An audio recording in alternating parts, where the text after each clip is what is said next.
Joining us on the program this morning is our guest seated in the studio, geospatial analyst Yusuf Muhyiddin, who would lend his thoughts to the issues being discussed. Hello, Mr. Yusuf. Good morning and welcome to the program. Good morning, viewers, and good morning, Mr. Ryan. Cynthia. Good to have you, sir. Welcome. Very fine. It's going well. Now, without much ado, let's pick on one of the prominent stories being discussed this morning. And this is as the Presidential Working Group on the National Policing Bill did announce yesterday that the executive draft will be available for President Bola Ahmed Tinubu to review it come September 3. This is ahead of the implementation of the state police reforms. What do you make of the date as announced and its proximity towards ongoing election campaigns and whatnot? There is, in everything in life, there is the right time for so many things to happen in our lives, and everything will be in place at its right time. And from his Nadeko day, Mr. President has always championed the cause of state policing. And even as a governor in Lagos, if you look at the policing structure in Lagos today, was put in place by Mr. President. They have one of the best policing network. Even the national police were enhanced by the Lagos state government. They have the Operation Sweep started in Lagos, and today they have a particular name. And even the funding, they have the Lagos State Security Trust Fund, which take care of the facility. So if you see policing with helicopter, high-speed motorbike, real-time monitoring of a crime scene, you can only see that in Lagos. It's as a result of the belief of Mr. President as the governor of Lagos. So that structure put in place in Lagos, yet not enough, because our governance space is structured in 3 layers, but our security network and response mechanism is only in 1 layer. The local government is left out because there's no any security structure in the local government structure. Likewise, the state structure, if not recently that they are doing all this Amatekun and the likes to complement the national policing structure. So it's a long time coming. And I think when the president came to power, he gave it a push. And I think the state policing will be a thing of the past very soon. In the international realm, if you go to America, there are local sheriff, even local villages. These are the first layers of policing. They will gather the information on crimes and even make arrests, then transfer it to the state police. If you go to the US, you see the NYPD, the New York police. Then they have a national policing structure. Those 3 layers work in connectivity. So they work in tandem so that they can work together. So the information that the local police cannot handle, the state police will take over. And if the state police cannot handle it, then the national policing structure will come in. They hardly use their military because they have an effective policing structure. And that's what is coming home to us very soon. Now, this brilliant interconnectivity of the different policing frameworks in the United States, which you have brilliantly outlined, is something we look to replicate in Nigeria. But more importantly, it's also good to point out that yesterday, the website for public input was announced by Femi Gbajabiamila, www.nationalpolicingbill.com, for Nigerians to submit memorandums ahead of a national consultation. Many had earlier criticized the way the bill was hurriedly passed on the floors of the Senate and the House of Representatives without the public hearing component. Is this in line with the legislative procedures to have public inputs at this point when the executive draft is already being compiled for submission to the president? It's better late than never. The public must make an input. Maybe it's an oversight. And when they realize that the public, like now I'm a geospatial expert. I can bring a geospatial view to how, and we have about 1 million square kilometers. That's an enormous landmass to curtail. Now we're having problem mostly in the dense forest. That's where the kidnapper take their victim into. That place are ungoverned spaces. So now you can, in the state policing, you can give rule to the state police to make sure that they man such an area. So I can write a memorandum and submit, go to that website and put it in there. And if by chance the committee that are saddled with this responsibility see it, they can even invite me to make a further presentation for my own field as a geospatial. Then our policing structure, like now, we are under police. Now, the state police should take care of places that are no police before now. Because if you look at Abuja, for instance, the entire central area do not have up to 5 police stations that you can pinpoint. but we have enormous population. According to the United Nations ratio of security to manpower, are we there yet? So if they want to do recruitment into the new state police, that ratio should be breached. So those are the things that the public can come in and make their own push. So bringing out the website and throwing it to the public, I think is a welcome development from the committee. And there is something, only dead body that people don't criticize. If you are still alive, criticism is the bread of our champions. Mr. Muhyiddin, given that we have this poor digital structure and also looking at the synchronization of the whole policing system now, from states to the federal and everything like that, do you see cases suffering when it comes to linking up the state police to the federal police? Yeah, the problem is that Rome was not built in a day. And when you say we have poor digital structure, I want to beg to disagree in a bit, because today in Africa, there are 7 Silicon Valley or 6, 5 are in Nigeria. When you look at our digital space, we have coverage of about 35%.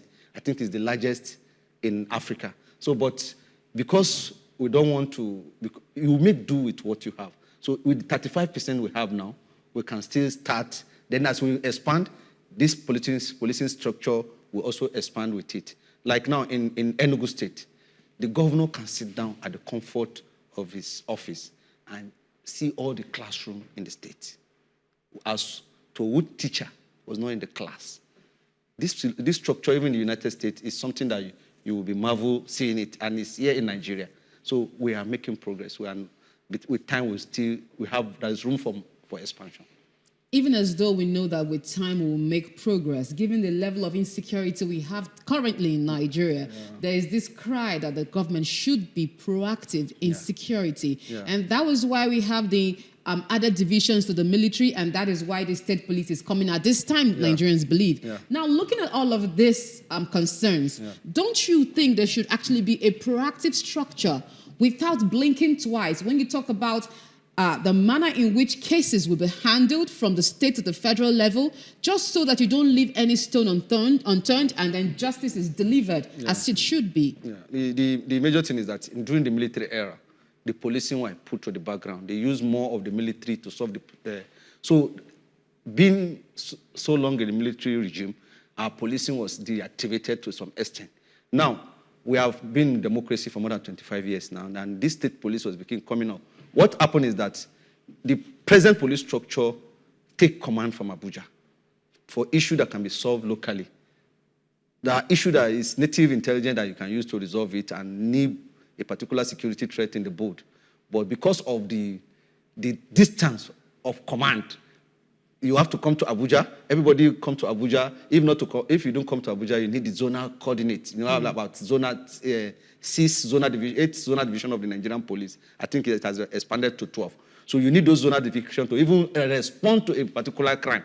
If there's no command, no response. Now, the command and response will be trickled down to the state. And that's the essence of the bill. So when the bill is fully in place, this allusion that you just made will be seriously taken care of. And the state governor have always complained. Like recently, the Zamfara state governor said he need to wait for Abuja to respond.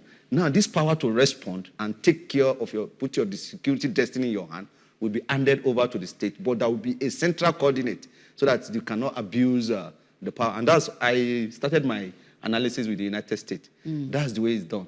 Because when you abuse it, the national police will come in and be a neutral arbiter.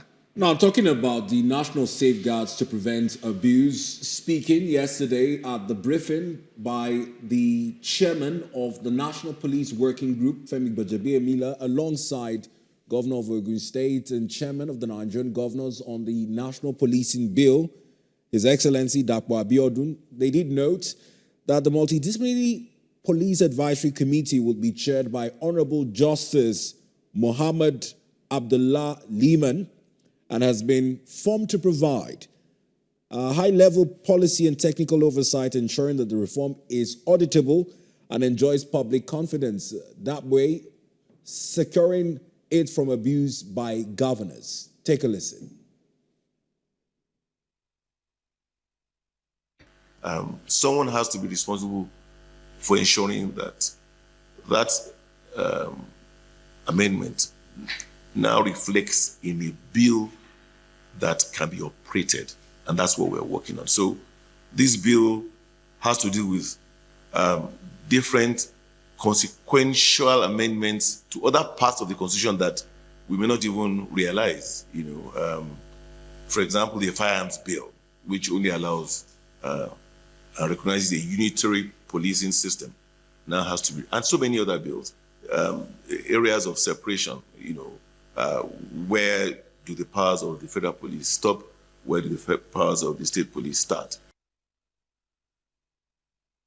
They heard it from Governor Dapo Abiodun, the powers of separation. Reforms to the Nigerian Police Service, which is now going to be called away from the Nigerian Police Force. One of the notable changes would also have to do with inter-border security. Where do the powers of the federal police, as it were, stop? And where does the power of the state police service begin?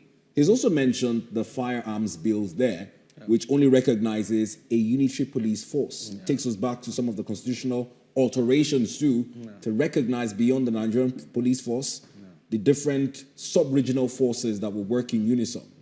But more so, he's speaking in his stead as chairman of the Nigerian Governors Forum.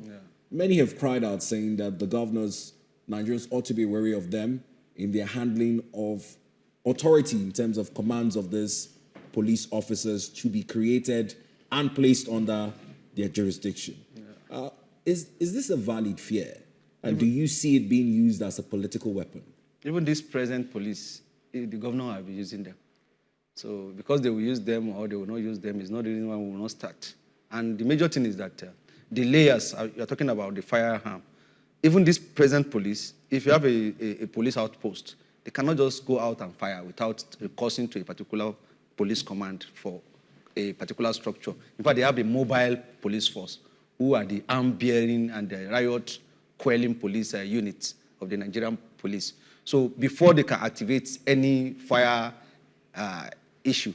So what I'm just trying to hit at is that regardless of what's abused, and you can see the high-level judicial panel put in place, is just to make sure that there is nitty-gritty in the way the judicial system will come in if there's any abuse or to nip in the bud any act of misuse in this particular instance. So, and the one thing is that because something has some challenges, it's not a reason why we will not start. So there will be abuse. Even the present federal police, it's always in your news bulletin, you will see governor purchasing vehicle, purchasing equipment for the security outfit, sharing it. So they are in control to the extent of even the national police. And at sometimes when election, that particular usage is human attitude.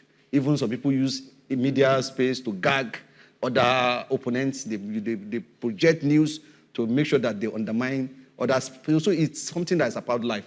And because we will not, because of those problems, we will not say that we should throw away the baby and the bathwater. The state policing structure is something that its time has come. Mr. Muhyiddin, looking at the new structure that is upcoming, do you think it is more work for the Nigerian police force? And if yes, do you think it should come with a better pay and more qualified personnel? That's one of the things that has bedeviled the police over the year. The incentive, the human resource incentive has been very poor.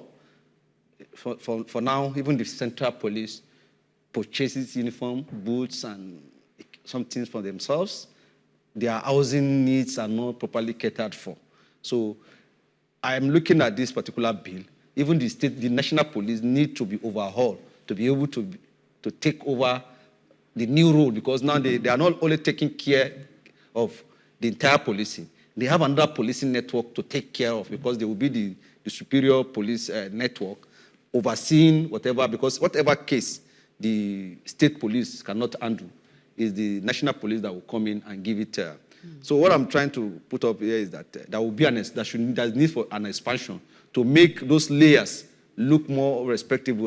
For instance, now there are some states that will kit their police to the best. I know Lagos State will come up with a good policing structure. They have LASMA, they have done it with the neighborhood watch. I think it's the neighborhood watch they will convert into the state police. Now, look at, if you see a neighborhood watch on the street of Lagos, they are well kitted, their uniform is superb. just what you see in NYPD in the United States. Now, if those people are probably well kitted than the national police, the respect will not be there to. So the national policing structure must up their game if they want to meet up with the new policing structure. Duly noted. Let's move on to another issue on discuss this morning, and it's following an escalating war of words between the presidency and former vice president and now the presidential candidate of the African Democratic Congress, Alhaji Atiku Abubakar, who has been very critical of the renewed hope agenda of President Bola Ahmed Tinubu, questioning the continued borrowing by the government despite claims that it has exceeded its revenue targets and, of course, achieved its envisioned projections for capital spendings. Now, in the recent days, we've seen exchanges between Bayo Nanuga and Frank Shuaibu, representing the spokesperson of Alhaji Atiku Abubakar, more recently escalated by comments made by Cardinal John Onyenka. Yeah. What do you make of this back and forth? Because some persons are saying that this back and forth is taking Nigerians away from critical issues whilst the presidency trades words with Alhaji Atiku Abubakar. You know, any season or any moment that precedes an election, that will be fought and back and throw of jabs by the political actors. And there are spokespersons from either side. They are doing their job to make sure they market their principles. So, and it's a normal thing in political times. But the content and the Onyenka angle, you know, I was on this program the last time I came around. And when a religious issue come on board, I normally want to shy away from it because I don't want to be seen as being biased. But having said that, as far as Bola Ahmed Tinubu transformation agenda and the Renew Hope programs is loud and clear. Just a few days ago, students in Nigerian University around Yobe and the Northwestern axis were celebrating a lot. If you see the video, it went viral on the internet as the Omologo slogans was there and they celebrate. This is unprecedented in the history of Nigeria for students in the confines of their university. ASU strike is now becoming a thing of the past. So, and there is a new road along Calabar Coastal Road is coming up and is even visible for the blind to see. Sokoto Badagry is there. Yes, there are borrowings. And the United States of America is the largest borrower in the history of humanity. And they borrow to expand, for expansionism. They borrow to fund military. For capital spending, that's my point. Now, what I'm saying is that we are not using our own to even fight war, to go to war in countries. The Americans use it to expand their dominance against other countries in the world. They use the loan to fund military. Here in Nigeria, the Asiwaju Bola Ahmed Tinubu-led administration is doing Badagry to Sokoto. But that's the key argument, Mr. Yusuf. People are saying that if you borrowing is for the capital spending, it's not wrong, but in the interim, Nigerians are hungry whilst we're investing in legacy projects. One of the strap lines on the newspaper earlier read, it says Nigerians would not eat statistics or data. How do you balance the yearnings of Nigerians as against this legacy project? Nigeria was battered by the British colonial master, according to history. Then Nigeria were hungry. When they left, Nigeria were hungry. During Gawa, Nigeria were hungry. During Obasanjo, Nigeria were hungry. During Abacha, Nigeria were hunger is daily part of human life. You wake up. Should it be an acceptable no, number? Let me arrive now. Carry on. You see, it's based on from whose perspective is coming. I just give you the instance of the student in the they are joyous. They are Nigerians. They are giving money to be well fed because that money is something that will feed them. They are Nigerians. So if you are saying Nigeria are hungry, it's based on from whose perspective. If you talk to those students now, they will tell you that they are good with Mr. President. So in as much as the Mr. President is trying to, our cup is half full, but we are still expecting that with time to get to a stage that we'll have more than enough. And the President is on the right track. That's what I'm just trying to say, to make sure that the doldrums of the past is taken care of. And from who is it coming? I don't want to start dishing out statistics on the person of Abubakar Atiku, former vice president. He's an elder statesman. And I don't want to take side with president holistically, but on ground, what is ideal that's happening to Nigeria? There is a shift from the past. And in concept of the economic of Nigeria, there's a new sheriff in town. Mr. Muhyiddin. Yeah. It seems like someone is lying, and I want you to help us unravel where the lies are coming from, Yeah. because the IMF they've all come up with data. Yeah. Now, the Catholic bishops of Nigeria, they've come up as well to make this similar statement. That. And if we were to look at the statement from former Vice President Atiku Abubakar, he's also made statements in that same line. Could these people all be lying? Because if we look at the reforms of the current president, it included removal of fuel subsidy, foreign exchange unification, and minimum wage review, of which we all know what the present expenses in Nigeria today, standard of living can equate to. What will 70,000 naira do? You just made mention of the fact that ASU has been dealt with, and they've all gone to peace with the government. If you talk about that, I would want to also make you to give us some sort of accountability or transparency as it borders to the medical practitioners who would soon go on strike, and as it also borders on the Nigerian Labour Congress who would soon also go on strike from next week. How do you marry that vis-a-vis what the president is saying, that the economy is getting better, yet we're sinking into 12-point-something trillion naira debt? How do you say the economy is better with the reforms that will have the Nigerians are crying that is too much on them, together with all these personalities I have mentioned? Please, can you give us more transparent in-depth? Okay, now, I want to just oppose the borrowings and where the money is going to. Okay. In Nasarawa State, recently, they just float a mining company, one of the biggest in West Africa.